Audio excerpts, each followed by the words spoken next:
Buenas tardes, qué gusto estar con ustedes. Es un gran tema, ¿eh? De hecho, es algo que deberíamos de estar discutiendo hoy en día. Como tú bien lo comentas, hay mecanismos que ya existen en América Latina que datan posterior al Tratado de Roma del 57, que estableció la Comunidad Económica Europea y que posteriormente evoluciona a lo que conocemos como la Unión Europea. ¿Cuáles son esos mecanismos? Bueno, pues existen, por supuesto, esquemas regionales, subregionales. El primero, uno de los primeros fue el mercado común centroamericano, bueno, el proceso de integración centroamericano que ha evolucionado, repito, hoy es un mercado común, pero también había otro que era la LAC, la Asociación Latinoamericana de Libre Comercio, que en los 80 se transforma a la LADI que existe, que es un sistema de preferencias arancelarias. Desafortunadamente, ningún acuerdo en América Latina, regional, subregional, podemos hablar de Mercosur, podemos hablar de lo que fue el Pacto Andino, podemos hablar de lo que es la Alianza del Pacífico, ha logrado llegar a esta evolución de ceder soberanía y establecer pues una serie de elementos de supranacionalidad que permitan tener un modelo como la Unión Europea. Hay muchos retos, sí los hay, quizá podamos hablar de lo que en su momento la CEPAL, la Comisión Económica para América Latina, llamó el regionalismo abierto, donde los organismos subregionales podrían gravitar hacia una integración total. Pero eso es complicado porque, repito, tendríamos que abocarnos a la idea de la teoría de la integración, donde tenemos que pasar varias facetas y desafortunadamente pues no hemos avanzado en la región en ello. Ahora, Adolfo, ¿cuáles son las ventajas de tener este tipo de mecanismos como el de la Unión Europea? Si bien usted hablaba de los centroamericanos, también en Sudamérica están ejemplos como el tema de Mercosur, la Comunidad Sí. Andina de Naciones, pero ¿para qué les sirve a las naciones y sobre todo a un continente tener bloques de este tipo? Bueno, mira, número uno, esto tiene que marcarse en el concepto de los procesos de integración económica. ¿Qué quiere decir esto? Quiere decir que los países que tienden a integrarse, a cooperar con otros países, lo que principalmente pretenden es eliminar las barreras arancelarias, los impuestos, las barreras impositivas, porque existe un concepto, un marco global que es la Organización Mundial del Comercio, en donde los países establecen sus tarifas máximas a la importación de otros países. Entonces, estos esquemas de integración lo que hacen es facilitar el comercio de bienes y servicios y movilidad de personas cuando se llega a un mercado común, y esto pues hace que las empresas, los productos de algún país puedan ser más competitivos al ingresar a otro territorio. Eso es la integración desde el punto de vista económico, pero cuando hablamos ya de un nivel más avanzado de integración, que podemos hablar de una cooperación, una integración política, se tienen que establecer esas instituciones, ¿no?, supranacionales, donde los países ceden soberanía y establecen esas grandes instituciones que coordinan las políticas de ayuda, las políticas agrarias, las políticas económicas, la política exterior, etcétera, y por supuesto se establecen bancos centrales para poder generar una cohesión. Pero para ello se necesitan niveles de integración profundos, niveles económicos, y lo que han hecho los europeos, esos famosos fondos de compensación económica a las economías más vulnerables y más subdesarrolladas. ¿Qué ventajas trae legislaciones comunes? Más allá del tema arancelario, que haya un mismo reglamento, por ejemplo, en materia de propiedad intelectual. Ese era el caso de la Comunidad Andina de Naciones, Sí. de la que Venezuela salió, pero había un reglamento, una legislación por la que los países miembros se regían en materias como, por ejemplo, esa que acabo de mencionar. No, establecen los lineamientos para respetar las reglas para cumplir. Se habla también de la capacidad de tener reglas homogéneas, reglas que se ponen de acuerdo en los procesos de negociación y reglas en donde los participantes las deben de respetar. Eso lo han hecho mecanismos mucho más híbridos, mucho más desarrollados de última generación, como la Alianza del Pacífico, que establece movilidad de personas, pero también establece pues el respeto, como tú bien comentas, a ciertos rubros. En este caso, apoyo a pymes, un proceso de desgravación arancelaria, cooperación, compartiendo sedes diplomáticas, etcétera. Pero bueno, para eso sirve, para poder homogenizar, para poder transitar a un entendimiento y posteriormente establecer criterios en común que les permitan avanzar hacia ese proceso de integración. Estamos conversando con Adolfo Laborde, quien es especialista en estos temas, doctor en Ciencias Políticas y Sociales, orientación en Relaciones Internacionales, sobre todo porque en el tema latinoamericano las economías son totalmente disímiles. Tenemos Ujú. monstruos como Brasil, tenemos economías más débiles como las venezolanas, o por ejemplo grandes exportadores de productos cárnicos como el caso de Uruguay y Argentina. Esas diferencias que hay en la región y sus economías hace más difícil que ese bloque se pueda consolidar. Sí, efectivamente, la asimetría económica es un gran problema, pero yo apuntaría a otro gran problema, que es el tema de la competencia entre las economías regionales y no la complementariedad. De hecho, la teoría del comercio internacional habla de esa complementariedad y la teoría de la ventaja comparativa o la ventaja absoluta o competitiva, pues nos habla de eso, ¿no? De que las economías tienden a enfocarse, especializarse en donde son buenas y pues comprar donde no lo son. Si nos apegamos a esa teoría, bueno, pues vemos que en América Latina, en algunos casos, pues hay países que compiten en los mismos rubros, ¿no? En materias primas, bienes intermedios, pero no se complementan. Entonces eso ha ocasionado un gran reto en América Latina que tiene que ver con el proceso de industrialización y desarrollo de cada uno de los diferentes países. Entonces el reto es ese, homogenizar políticas en común y también el reto es cómo reducir esas asimetrías económicas que de alguna manera hacen que pues las economías no se puedan complementar entre sí. Ahora, mencionaba, profesor, el tema de la Alianza Pacífico como una de las experiencias de integración en América Latina. Había mucha expectativa con que Estados Unidos formase parte, pero luego se toma la decisión de que se retirara de esta Alianza Pacífico. ¿Quién ganó y quién perdió con la salida de los Estados Unidos de esta alianza que había generado muchísima expectativa en el continente sobre lo que podía representar para la economía latinoamericana? Bueno, a esa iniciativa era el ALAL, el famoso ALAL, que era una iniciativa de hace muchos años del presidente Clinton de unir América Latina, pero precisamente en ese contexto se empezó a consolidar Mercosur, que tiene una perspectiva interesante, te repito, es un mercado común, y la Alianza del Pacífico, pues es un esquema de integración que responde a un proceso previo que era el grupo de los tres, conformado por Colombia, Venezuela y México. La Alianza del Pacífico está conformada por México, Colombia, Perú y Colombia, y ese esquema, pues, repito, tiene la intención de complementar esos procesos inacabados en América Latina. Estados Unidos ha dejado a la región, la ha dejado a un lado porque se ha concentrado en firmar acuerdos de libre comercio, que esa es otra de las características que ha imposibilitado la integración de América Latina, el surgimiento de estos acuerdos bilaterales o subregionales de libre comercio que de alguna manera pues tratan de destrabar esos procesos lentos de integración económica que existen en la región.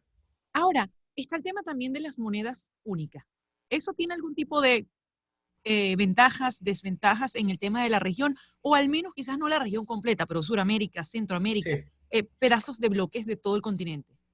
Ese es un gran reto para la región porque, número uno, los países que quieran ya integrarse económicamente un mercado común y posteriormente una moneda única, pues eso pues les exige mayores niveles de cooperación, ¿no? Y también ceder soberanía. La desaparición, por ejemplo, de las monedas del peso argentino, del real brasileño, las monedas en Uruguay y Paraguay, para la creación de una sola. Ahí se tienen que pues unificar las políticas económicas, se tiene que cooperar y a veces eso es un gran obstáculo para los países que no quieren perder soberanía.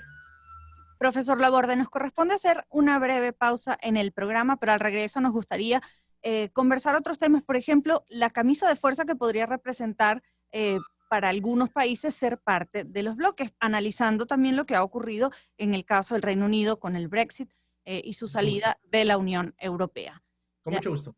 Una 30 minutos, vamos a hacer publicidad antes de hacer una pequeña. Minutos de la tarde, seguimos con más de Zona Éxitos por el circuito Éxitos, conversando con Adolfo Laborde, doctor en Ciencias Políticas y Sociales, orientación en Relaciones Internacionales de la Universidad Nacional Autónoma de México, sobre ¿es posible que América Latina o algunos subcontinentes de América puedan formar bloques comerciales, bloques al estilo de la Unión Europea? En el corte anterior hablábamos del tema de las monedas, de la legislación. pero quedan muchas dudas sobre justamente las diferencias que hay entre las naciones de este continente. Lila ponía el ejemplo del Brexit. ¿Qué tan funcional ha sido para el Reino Unido no poder salirse? Es decir, haber votado para salirse y no lograrlo. ¿Y cuáles son exactamente esas razones que le hacían, o les llevaron a tomar la decisión de que era poco conveniente seguir formando parte de la Unión Europea? Hay que remontarnos a esta consulta que hace el presidente Cameron, el primer ministro, perdón, Cameron, hace algunos años, donde se pone de manifiesto la idea de seguir o no seguir permaneciendo en la zona euro. Bueno, el caso de Reino Unido es atípico porque este país no se había integrado al sistema económico y monetario de la Unión Europea. Si bien es cierto, se beneficiaba de todas las preferencias arancelarias, ¿no? Que cero, para tener acceso a los mercados europeos, seguía manteniendo su propia moneda, la libra. Eso pues es un indicador de las reservas que se presentaron al interior de los diferentes actores políticos en Reino Unido. Y número dos, pues hay que entenderlo en un proceso de crisis económica, en un proceso en donde las políticas migratorias flexibles pues inundaron a una gran cantidad de ciudades en toda Europa de migrantes, ¿no? Los problemas regionales en Medio Oriente, los problemas que ya conocemos en Siria, los problemas que ya conocemos en África, pues presionaron a todos aquellos pues, electores localistas, nativistas, y bueno, pues la diferencia fue muy pequeña. Entonces, una vez que el Reino Unido decide salirse, pues hay un proceso de negociación muy largo, donde no se ponen de acuerdo, salió una primera ministra, entra el nuevo y que de alguna manera trata de administrar el problema. Están negociando los pagos que debe de hacer el Reino Unido a Unión Europea. Pero eso, bueno, se va a hacer a través de este año y los grandes retos es restablecer esa red de preferencias arancelarias, no solamente con la Unión Europea, sino con los países o acuerdos comerciales que la Unión Europea tenía firmados en el contexto de los acuerdos de libre comercio. Entonces es un gran reto, no solamente por que le pega a los procesos de integración, a la idea de que el proceso de integración europea era el más exitoso, el mejor del mundo, y también le pega en el contexto técnico por la renegociación de toda la red de acuerdos de libre comercio que se tendrán que renegociar. En los primeros meses del gobierno de Donald Trump en los Estados Unidos se puso sobre el tapete la discusión de proteccionismo versus integración. ¿Es vigente una discusión como esa hoy por hoy? ¿Cuáles son las economías que se benefician más de políticas proteccionistas o de integración? Bueno, una vez terminada, hay que remontarnos al triunfo de estas economías liberales, neoliberales o la democracia liberal, como se le puede llamar, a un sistema abierto de libre comercio. Cuando cae la Unión Soviética y se establece lo que Fukuyama llamó el fin de la historia, se establece un mundo unipolar en donde después de la entrada en el 2001 de China a la Organización Mundial del Comercio, se establece un régimen en donde todos los países trataban de integrarse. Entonces, ahí me parece que tenemos que vislumbrar los retos de este sistema. ¿Qué pasa con el señor Trump? El señor Trump intenta, a través de una diplomacia disruptiva, cambiar los términos de intercambio, la relación con sus aliados, y establece que muchos países, incluido China, incluido los europeos, sus socios en Asia, Japón, deben de cumplir las leyes de libre comercio, que no la cumplen a través de estas prácticas desleales del comercio internacional y a través de la política neomercantilista, ¿no? Entonces, lo que hace el señor Trump es tratar de presionar para restablecer esa negociación. Hay una gran paradoja en ello, porque ellos defienden el libre comercio, se llaman una democracia, pero bueno, lo cierto es que el señor Trump ha empañado esos principios, los ha fracturado, y hoy en día pues nos encontramos ante ese debate: mantener los organismos internacionales heredados de la Segunda Guerra Mundial que defienden este mundo liberal, o bien establecer estos mecanismos proteccionistas a través de guerras comerciales, como ya la tiene con China, o a través de la renegociación de acuerdos comerciales, como el caso del Tratado de Libre Comercio, hoy TEMEC, con México y Canadá. Más allá del tema comercial, Adolfo Laborde es nuestro invitado, doctor en Ciencias Políticas y Sociales, orientación en Relaciones Internacionales de la Universidad Nacional Autónoma de México. Está también el tema de las democracias en la región. ¿Puede este tipo de bloques cuidar el que la región no se deje seducir por estos mandatarios que, bueno, pueden no tener características democráticas o pueden meter nuevos cambios, como lo está haciendo justamente Andrés Manuel López Obrador en México? Es decir, ¿puede servir para cuidarse? Bueno, sí, por supuesto. Hay toda una teoría que establece que los regímenes abiertos, liberales, paralelamente conllevan otro tipo de características, ¿no? Que es el establecimiento de organizaciones, de instituciones democráticas, ¿no? La democracia como la conocemos en el mundo occidental, ¿no? El tema el respeto al voto, ¿no? La transparencia, la libertad, etcétera. El liberalismo o el neoliberalismo también estipula eso a través del establecimiento de estas instituciones democráticas que ayudan a los países a transitar hacia esos modelos, pero también es cierto que hay excepciones y que hay países que no necesariamente comulgan con ello, pero que de alguna u otra manera están conectados con este sistema mundo capitalista. Otra de las cosas que están, la crisis que ha generado el coronavirus, la pandemia por COVID-19, nos ha hecho repensar muchísimas cosas y entre ellas la economía globalizada. Sí. ¿Qué puede cambiar a partir de este momento en la manera en la que concebimos estos tratados? Bueno, hay una interconexión, una interdependencia, y repito, el concepto de economía mundo del señor Wallenstein, ese sistema difícilmente se puede desvanecer.